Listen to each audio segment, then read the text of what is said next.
Well, it's also that thing where it's just like what happened is it was commodified and made accessible.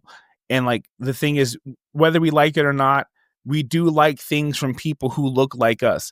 Like I will be the first person to say that I am probably going to be more inclined to like your hardcore band if you look like me.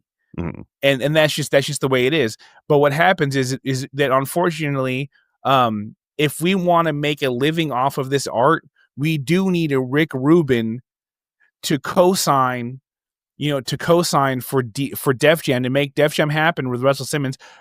It doesn't have so Def Jam does not happen without Russell Simmons being co-signed by his Jewish friend Rick Rubin, who's a smart, savvy guy. And Run DMC doesn't get to be as popular if they don't also sign Beastie Boys alongside with it and make them tour together. Yeah. You need an access point, and unfortunately, the access point is usually, oh, this person kind of looks like me, so they probably can understand what I'm feeling.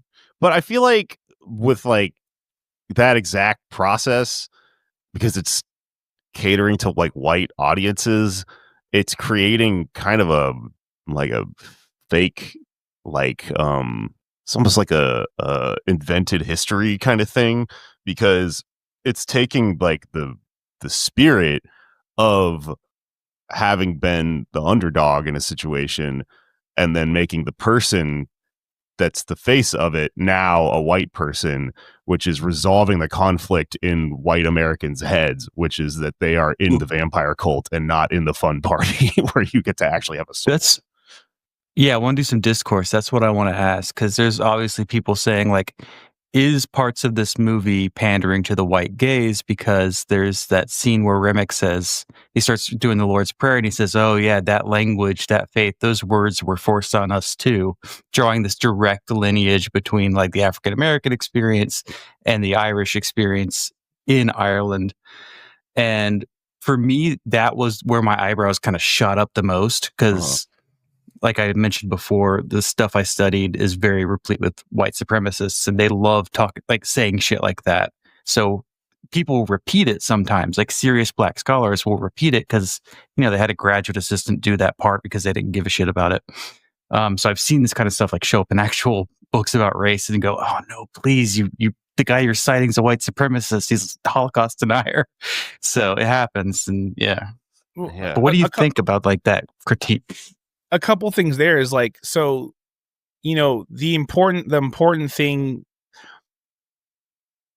there's like anti-Black American racism is a very specific thing. It's a very specific, particular thing that people don't realize, even other Black people participate in throughout the world. It's a very specific thing.